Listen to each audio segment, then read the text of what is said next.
साथियों, आज मैं विजयपुर में हूँ और विजयपुर में बामसेफ का एक प्रोग्राम हुआ है। बामसेफ की ओर से 38वां राज्य अधिवेशन जम्मू कश्मीर में जो हुआ है उसमें जो लोग आए हैं उनसे बात करना ज़रूरी है और जम्मू के काफ़ी सारे लोग इस प्रोग्राम में शामिल हुए हैं।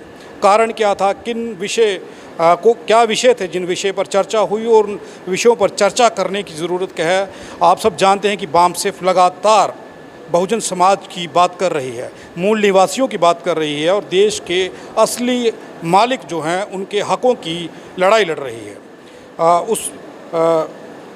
उसी को जोड़ते हुए हम चर्चा करेंगे, बात करेंगे। अशोक सहोता जी हैं जो पंजाब प्रेसिडेंट हैं और CSC मेंबर हैं बामसेफ के। बहुत बहुत स्वागत है सर हमारे प्रोग्राम में। धन्यवाद। पहले तो RTI न्यूज़ का बहुत बहुत धन्यवाद है कि जिन्होंने बामसेफ का 38वां जम्मू कश्मीर का इस अधिवेशन को कवर किया और अपने श्रोताओं तक ये बात पहुँचाने के लिए बहुत बड़ा उपराला किया। तो जैसे आप देख ही सकते हैं कि बैनर में जो मुद्दे लगे हुए हैं उसमें धारा 370 और उसका 35A, फिर OBC की जाति आधारित गिनती ब्राह्मण क्यों नहीं कराना चाहता या RSS क्यों नहीं कराना चाहती, इस बात पर डिटेल में आज बात हुई है, डिस्कशन हुई है। और जो बामसेफ पूरे भारत में एक प्रोग्राम लेकर चल रही है कि हम 2024 से पहले OBC समाज को जागृत करेंगे और जागृत करने के बाद जो इस देश में EVM के माध्यम से ये सरकारें बन रही हैं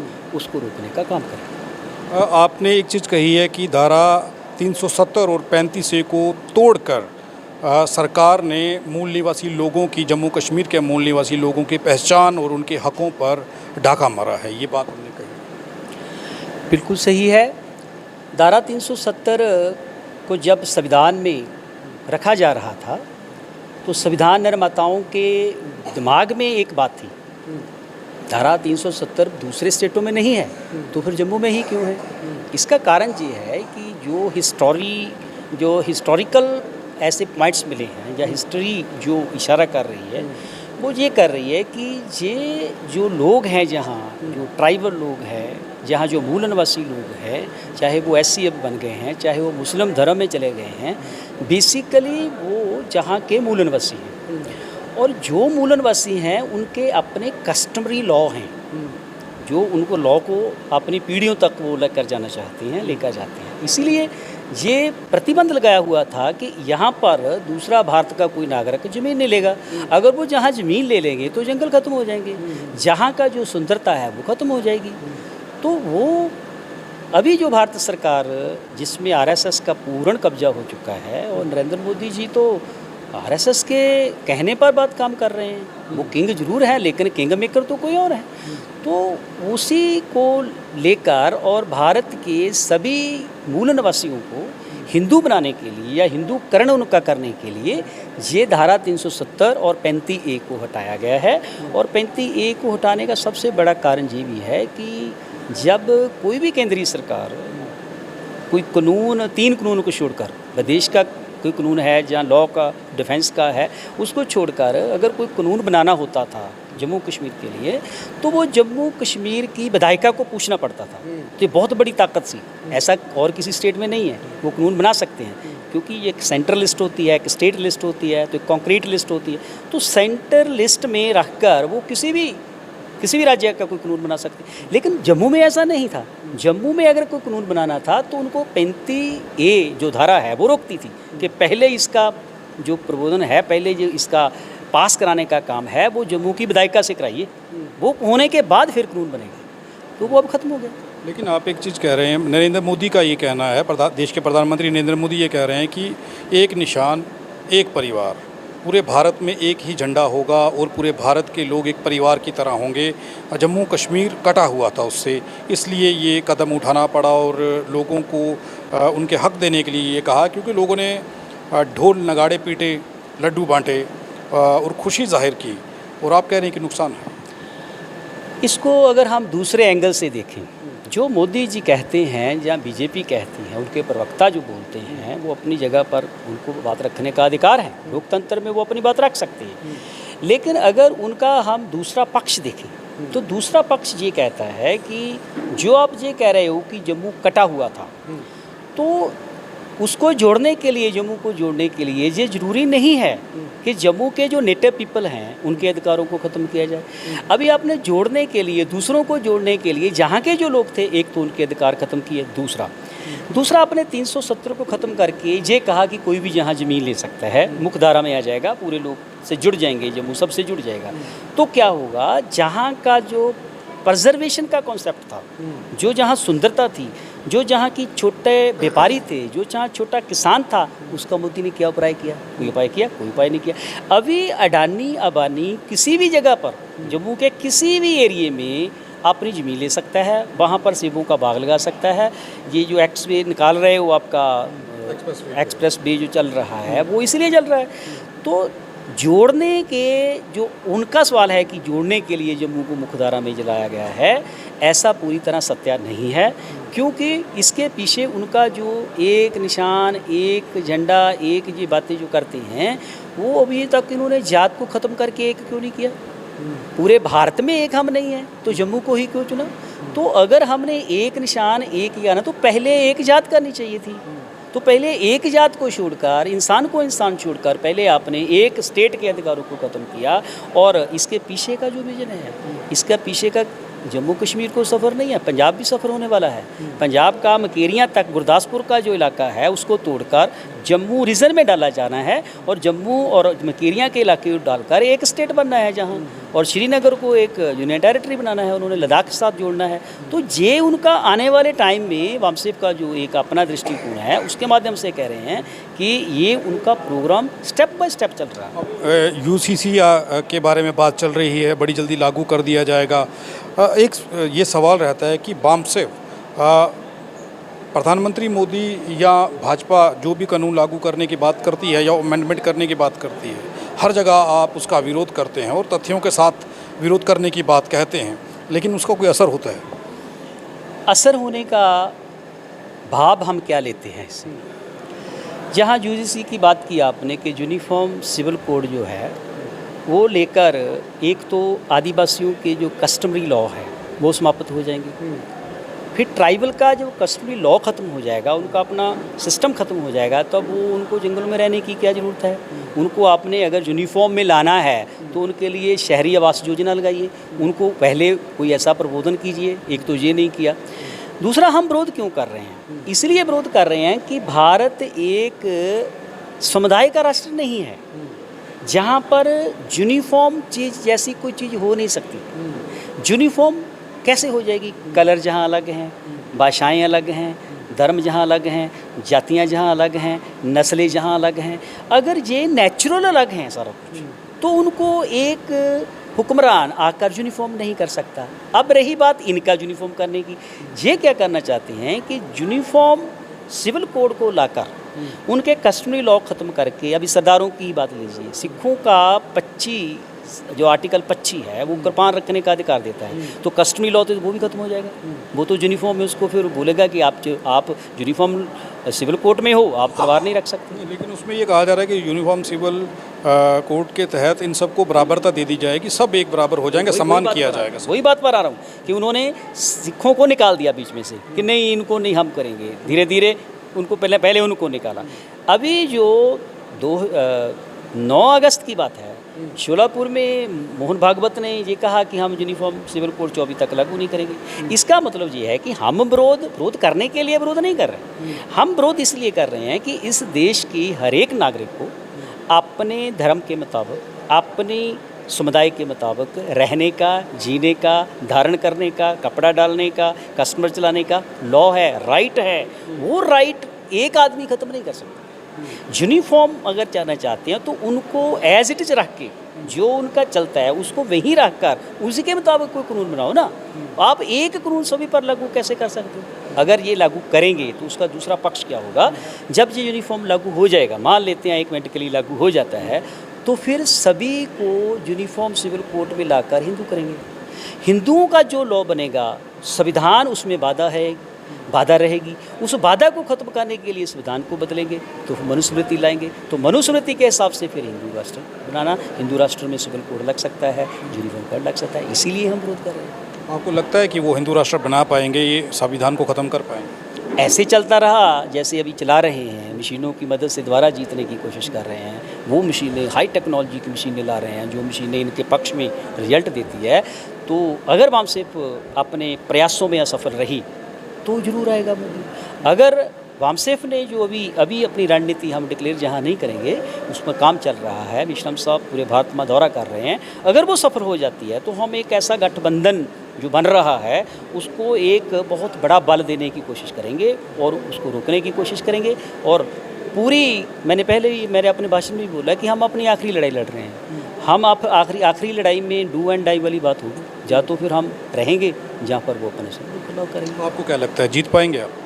बिल्कुल जीत पाएंगे, 100% जीत पाएंगे। 2024 में अगर नरेंद्र मोदी की सरकार दोबारा आती है, फिर सरकार दोबारा आ जाती है, नंबर ले लेती है, तो हम आंदोलन जारी रखेंगे, जनता को सड़कों पे लेकर आएंगे। आप कब तक का ये सोचते हैं कि हिंदू राष्ट्र बन सकता है या नहीं बन सकता? अभी जो देश का माहौल है उसको देखकर ऐसा कहा जा सकता है कि हिंदू राष्ट्र बनाने की प्रक्रिया में जो काम कर रहे हैं वो उनको बहुत कष्ट हो रहा है, उनको महसूस हो रहा है, इसीलिए सिविल कोड को वापस ले लिया, इसीलिए उन्होंने सिटीजन को वापस ले लिया, इसीलिए वो दूसरे वापस ले रहे हैं। वो इसीलिए ले रहे हैं कि उनकी रास्ते में सबसे बड़ा जो वादा है वो वामसेफ है। उन्होंने तो, एक मंत्री ने बोला कि अगर वामसेफ ना होता तो हम तो संविधान को बहुत देर का ख़त्म कर देते। तो हमें पूरी आशा है कि हम हिंदू राष्ट्र नहीं बनेंगे। ये बड़ी बात है कि वामसेफ के बारे में ये कहा गया कि अगर वामसेफ ना होता तो वो काफ़ी देर पहले भारत हिंदू राष्ट्र बन जाता। वामसेफ उनके राह का एक रोड़ा है, ये कहा जा रहा है। लेकिन सवाल अब ये है कि अगर कांग्रेस की सरकार सर आती है, मान लेते हैं कि कांग्रेस की सरकार आ गई 2024 में, तो फिर क्या करिएगा? क्या वो आप लोगों के मुद्दों को समझेगी? क्या वो लोग आपके सोचे अनुसार काम करें? अभी जैसे देश में ऐसा हमने भी सुना है, मीडिया से ही सुना है कि कोई इंडिया नाम का उन्होंने गठबंधन बनाया है। अभी तो मेश्राम साहब की तो बात हुई नहीं है। जो मेश्राम साहब की बात होने के बाद दिशा निर्देश होगा उस पर हम बात करेंगे।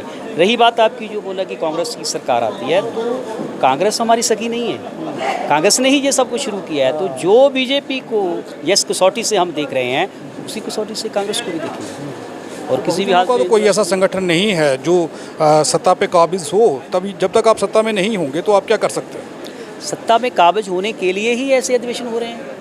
सत्ता पर आना ये हमारा अंतिम उद्देश्य है, लेकिन सत्ता में लाने के लिए लोगों को यूनाइट करना ये सबसे बड़ा काम है। इस काम को करने के लिए वामसेफ ने अपने हाथ में काम लिया है, वो करेंगे तब सत्ता में आएंगे। ऐसे सत्ता में आने वाले हमारे बहुत से और संगठन हैं, इलेक्शन भी लड़ते हैं, कितनी वोट लेते हैं, 2000 वोट ले ली, 3000 वोट ले ली, उससे क्या होता है? उससे तो वो सत्ता की चाबी नहीं ना मिलेगी। सत्ता की चाबी तो SC ST OBC घट गिनती, ये चारों जब तक इकट्ठे नहीं होते, इकट्ठा होकर नहीं आते, इनके अंदर गठबंधन नहीं बनता, इनकी सीटों में डिविडेशन नहीं होती, तब हम एविडेंट अपना नहीं रख सकते। पूरे भारत में काम कर रही है वामसेफ, लग रहा है कि SC ST OBC एकत्रित हो रहे हैं एक जगह पे। श्योर, बिल्कुल। आप वामसेफ के अधिवेशनों में देखिए 3500 कास्टें हैं जो OBC की हमारे साथ काम कर रही हैं, घट गिनती की कर रही हैं, जट समुदाय काम कर रहा है, मुसलमान काम कर रहे हैं, तो लोग इकट्ठे हो रहे हैं। तो राजपूत भी काम कर रहे हैं। राजपूत भी काम कर रहे हैं। अभी वो राजपूत जो भारत का है वो राजपूत नहीं है जो जो जिनका DNA बाहर का है। क्षत्रिय वो नहीं है, मूल निवासी क्षत्रिय है। ये एक शोध है हमारे प्रोफेसर बिलास खरात का, आप 3 बुक का वॉल्यूम है उसको पढ़िए, कि जो पूर्व का, जो वर्तमान का अभी क्षत्रिय, इसको छोड़कर जो पूर्व का क्षत्रिय था वो मूल निवासी था, वो नागवंशी था, तो वो उसी की आगे जो औलादें हैं वो राजपूत हैं, तो उनका DNA भारत में मिला, उनका DNA बाहर नहीं मिला। ये भी कह सकते हैं कि आज का जो OBC है तब का वो क्षत्रिय था। बिल्कुल क्षत्रिय, बिल्कुल कह सकते हैं। जम्मू कश्मीर के प्रभारी अर्जुन भगत हमारे साथ हैं वामसेफ से, उनसे बात कर लेते हैं कि कुछ समय हुआ है उनको ये जिम्मेवारी जो दी गई है, और इस थोड़े से समय में जम्मू कश्मीर से किस तरीके का रिस्पांस आ रहा है, लोग वामसेफ से कैसे जुड़ रहे हैं और लोगों की मांग क्या है। मुझे JNK से बहुत सारे लोगों का बहुत सपोर्ट मिल रहा है, सारे जिलों से, सारे ब्लॉक से, सारे तहसीलों से भी। डिमांड ये है आज की तारीख में कि सरकार ने जो 370 हटाई गई उसको नहीं हटाना चाहिए।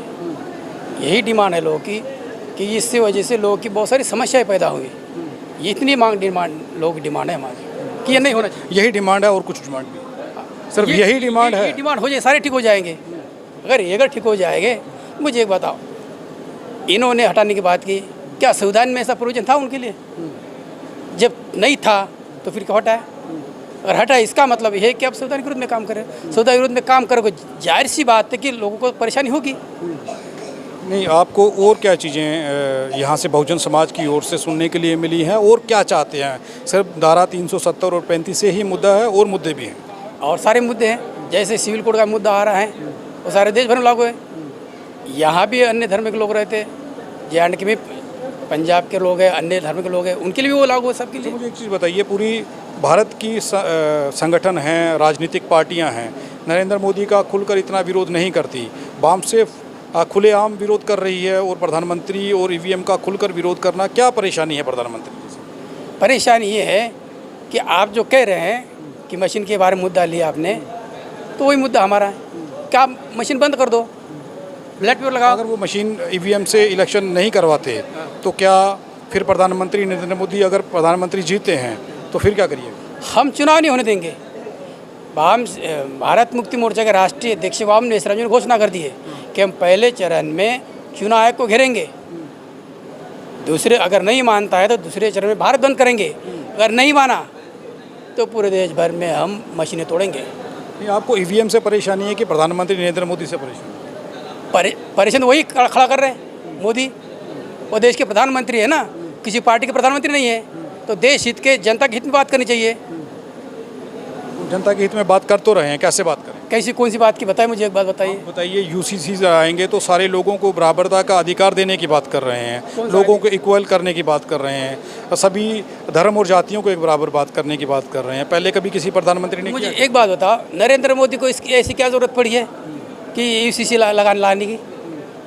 क्या ज़रूरत पड़ी? ये सवाल आप लोगों ने उसको कहना चाहिए।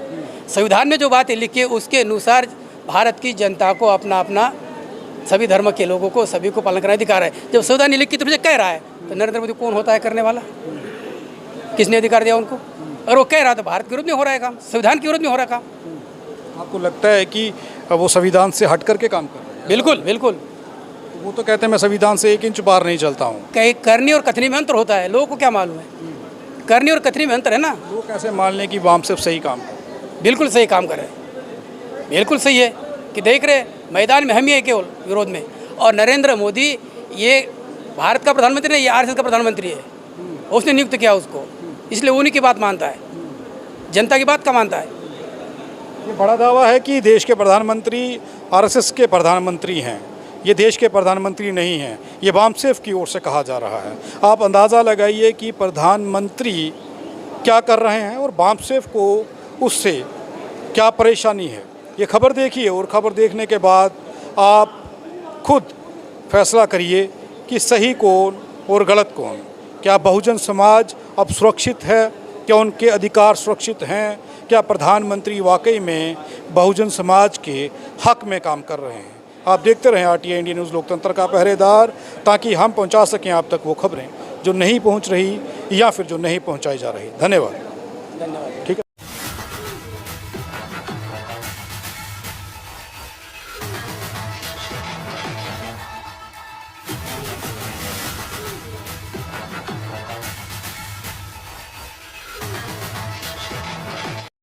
अगर आप भी चाहते हैं कि आरटीआई इंडिया न्यूज़ आप सबकी आवाज़ इसी प्रकार उठाता रहे तो आरटीआई इंडिया न्यूज़ की आर्थिक सहायता करें। हर माह 99 रुपये दे करके आरटीआई इंडिया न्यूज़ की सपोर्ट करें, ताकि आरटीआई इंडिया न्यूज़ इसी प्रकार आपके मुद्दों को उठा सके और सरकार के कानों तक पहुंचा सके।